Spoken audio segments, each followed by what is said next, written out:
नमस्कार दोस्तों, स्वागत है आपका पीपी हिंदी क्लासेस में। तो काफ़ी दिनों बाद हम आज मिल रहे हैं। हालांकि थोड़ा सा कुछ काम रह गया था, इसलिए वीडियोस अभी रेगुलर नहीं आ पाते थे, लेकिन अब हर बार रेगुलर वीडियोस आपको इसमें देखने को मिलेगा। तो चलिए, आज का जो चैप्टर होगा वो हम हिंदी व्याकरण से ही फिर शुरू करेंगे, जिस चैप्टर का नाम है संज्ञा। संज्ञा को आप अंग्रेजी में जानते हैं क्या बोलते हैं? नाउन बोलते हैं। तो संज्ञा का क्या मतलब है? मतलब इंग्लिश में भी आपने इसको पढ़ा होगा, हिंदी में भी ज़रूर पहले भी पढ़ा होगा। और एक बात, मेरे नया चैनल है, इसको ज़रूर लाइक, शेयर और सब्सक्राइब कीजिएगा। अगर वीडियो में थोड़ा सा भी कुछ डाउट आता है तो कमेंट बॉक्स में भी आप पूछ सकते हैं। मैं आपका हर कमेंट का यहाँ पर रिप्लाई देने की कोशिश ज़रूर करूँगा। और बेल आइकन भी ज़रूर दबा दीजिएगा, ताकि जो लेटेस्ट वीडियोस आपके पास इस वीडियो में अपलोड होकर आएगा वो आप तक नोटिफिकेशन के द्वारा पहुंच जाए। तो चलिए शुरू करते हैं आज का क्लास। संज्ञा। संज्ञा है किसी व्यक्ति, जाति, द्रव्य, समूह और भाव के नाम को ही हम यहाँ पर संज्ञा कहते हैं। मतलब क्या कहते हैं? किसी व्यक्ति, जाति, समूह और भाव के नाम को संज्ञा कहते हैं। समझ में आया इसमें क्या लिखा है? किसी व्यक्ति, जाति, द्रव्य, समूह और भाव के नाम को हम संज्ञा कहते हैं। इसके 5 भेद होते हैं: व्यक्तिवाचक, जातिवाचक, द्रव्यवाचक, समूहवाचक और भाववाचक। क्या है इसके 5 भेद? व्यक्तिवाचक, जातिवाचक, द्रव्यवाचक, समूहवाचक और भाववाचक। तो ये है इसके 5 भेद। व्यक्तिवाचक संज्ञा में चलते हैं। चलो, इससे केवल एक का ही बोध होता है, मतलब सिर्फ एक का ही बोध होता है। और वो क्या है? तुम लोग समझ रहे होगे कि इससे सिर्फ एक व्यक्ति यानी कि एक इंसान का ही बोध होता होगा। नहीं, ऐसा नहीं है। इससे एक व्यक्ति का बोध होता है, ऐसा बिल्कुल भी मत सोचना। व्यक्तिवाचक संज्ञा का मतलब कुछ समझ लो व्यक्तिगत रूप में, यानी कि इंडिविजुअली कुछ हम ऐसा बोल सकते हैं जो कि व्यक्तिवाचक संज्ञा में जाता है। इसमें क्या है डेफिनेशन, अब देख लो। इसका परिभाषा ये है कि इससे केवल एक का बोध होता है। इससे केवल एक का ही बोध होता है। जैसे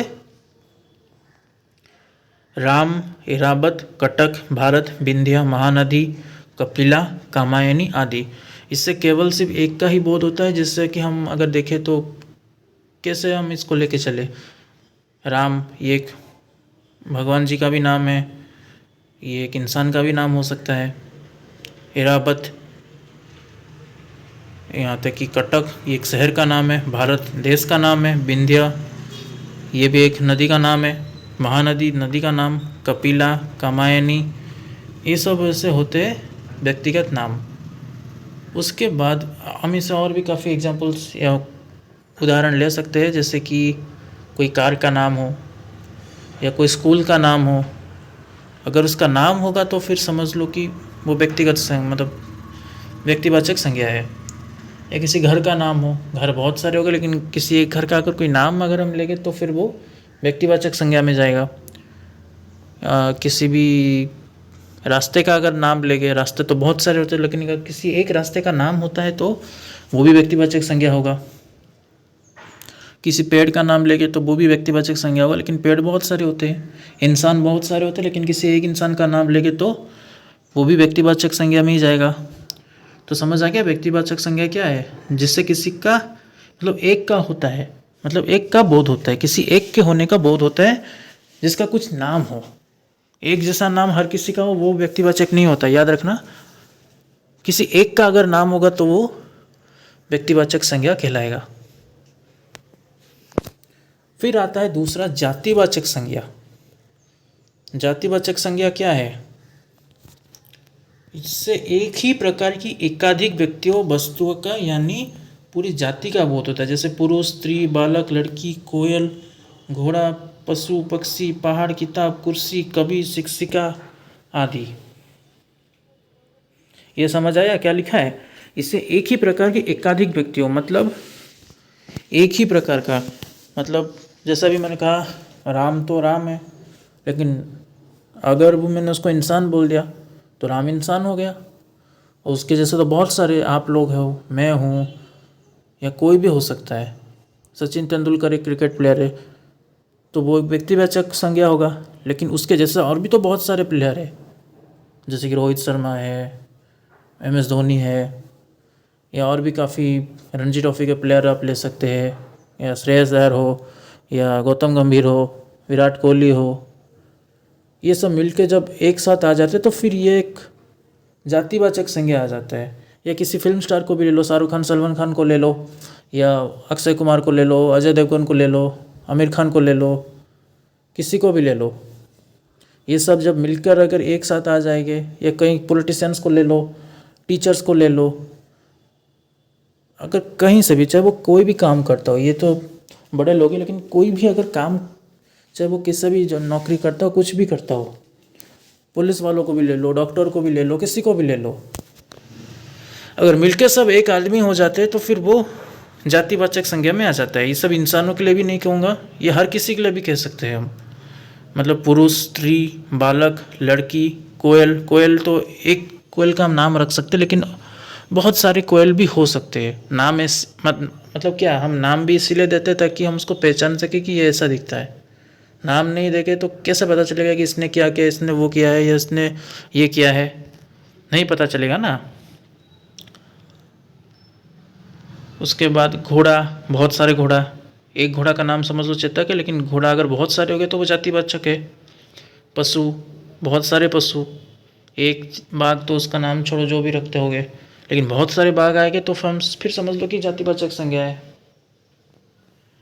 फिर पक्षी, पहाड़, बहुत सारे पक्षी, बहुत सारे किताबें, किताब समझ लो कि रामायण है, वो व्यक्तिवाचक संज्ञा होगा। अगर हम रामायण बोलेंगे तो व्यक्तिवाचक संज्ञा, लेकिन अगर उसके जैसे बहुत सारे किताब होते हैं, कहानी का हो, उपन्यास का हो, या कोई भी स्टोरी बुक हो, मतलब कोई ग्रंथ हो, या कोई मैथ्स का बुक होगा, या अंग्रेजी का किताब होगा, हिंदी का किताब होगा, ये सब मिलकर जब हो जाते तो फिर वो जातिवाचक संज्ञा में आ जाएगा, क्योंकि वो एक को नहीं दर्शाता, वो बहुत सारों को दर्शाता है।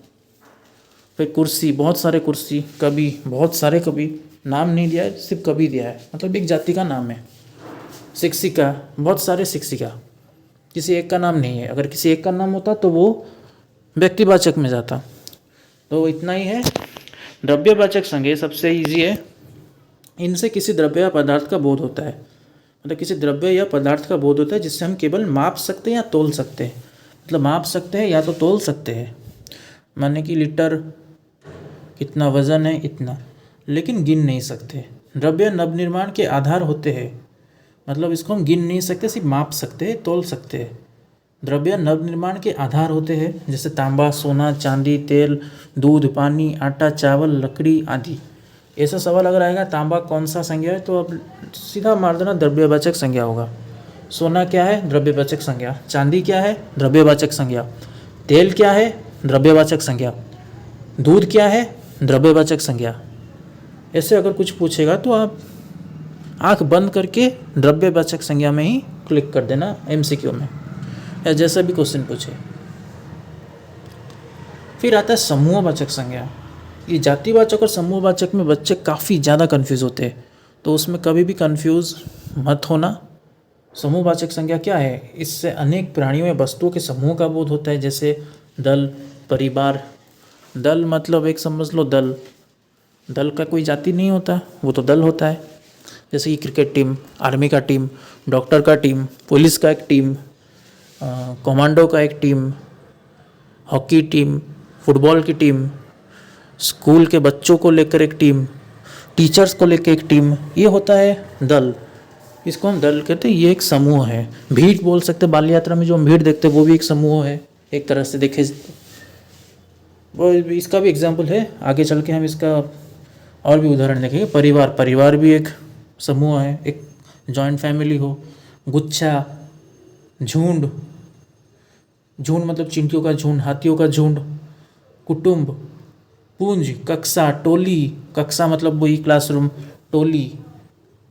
या भीड़, भीड़ जो अभी मैंने बोला बाल यात्रा का भीड़ हो, क्रिकेट मैच जो हम देखते हैं बाराबटी स्टेडियम में हो या कहीं भी किसी क्रिकेट स्टेडियम में हो, फुटबॉल स्टेडियम में, हॉकी स्टेडियम में हम देखते हैं, वो भी भीड़ होता है। मंडली, सभा, सेना, कोई भी सभा होता है नेताओं का या कुछ भी, सेना मतलब आर्मी का भी सेना हो सकता है, पुलिस का भी कोई ऐसा हो सकता है आदि। फिर आखिरी में आता है भाववाचक संज्ञा। भाववाचक संज्ञा इसमें क्या दिया है, इससे भाव, दशा, अवस्था, धर्म, गुण या क्रिया व्यापार का बोध होता है। जैसे क्रोध, मतलब ये भाव होता है, इसको हम देख नहीं सकते, सिर्फ महसूस कर सकते हैं। जैसे कि क्रोध, बहाव, सौंदर्य, प्रेम, बचपन, बुढ़ापा, टहलना, रोना, लंबाई, घृणा, ममता, प्रार्थना, पढ़ाई और लिखावट। क्रोध मतलब क्रोध, गुस्सा आना, बहाव मतलब बह जाना किसी बात में, सौंदर्य मतलब सुंदरता, प्रेम, प्रेम देख नहीं सकते, सिर्फ महसूस कर सकते, कर सकते हैं। बचपन मतलब बचपन तो बचपन होता है, इसे कोई देख नहीं सकता, बस महसूस कर सकता है कि ये हमारा बचपन था, हमने बचपन में ये देखा था, हम बचपन में ऐसे खेलते थे, हम बचपन में ऐसे शरारती टाइप के लड़के या लड़की थे, तो ऐसे होता है। हाँ, उसके अलावा अवस्था, धर्म, गुण या क्रिया व्यापार का बोध होता है। मतलब इसे देखा जाए तो बचपन, बुढ़ापा, टहलना, बुढ़ापा ये तो देखते नहीं कोई, ये तो बस बूढ़ा एक शब्द होता है, उसको हमने भाववाचक में बदल दिया बुढ़ापा। टहलना, रोना, लंबाई, घृणा, ममता, प्रार्थना, पढ़ाई, ये सब नहीं दिखाई देते। समझ आ गया होगा आपको सब। तो इतना ही था आज का ये संज्ञा। मुझे उम्मीद है कि आप इस चैप्टर को बहुत अच्छे से समझ गए होंगे। काफ़ी शॉर्ट में समझा दिया, ज़्यादा मतलब लेंदी एक्सप्लेनेशन की कोई ज़रूरत ही नहीं पड़ी। कम समय में आप इसको देख के समझ सकते हैं, मेरे ये पूरा उम्मीद है आप लोगों से। फिर भी आप कुछ देख लीजिए, भाववाचक संज्ञाओं का निर्माण, मतलब कुछ भाववाचक संज्ञा जो होता है वो मूल रूप में भी होती है, जैसे प्रेम, घृणा, झूठ, सच, उत्साह, साहस, लोभ। तो ये आपने देख लिया।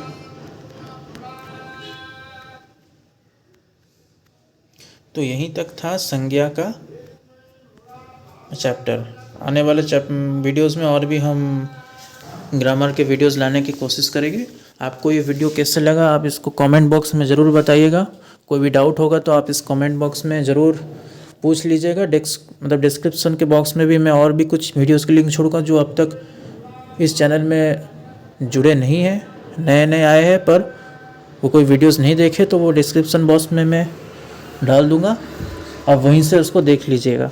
तो चलिए रखते हैं, आज के लिए बस इतना ही। चैनल में अगर आप नए हैं तो सब्सक्राइब, लाइक ज़रूर कर दीजिएगा और बेल आइकन को भी दबा दीजिएगा। चलिए, धन्यवाद।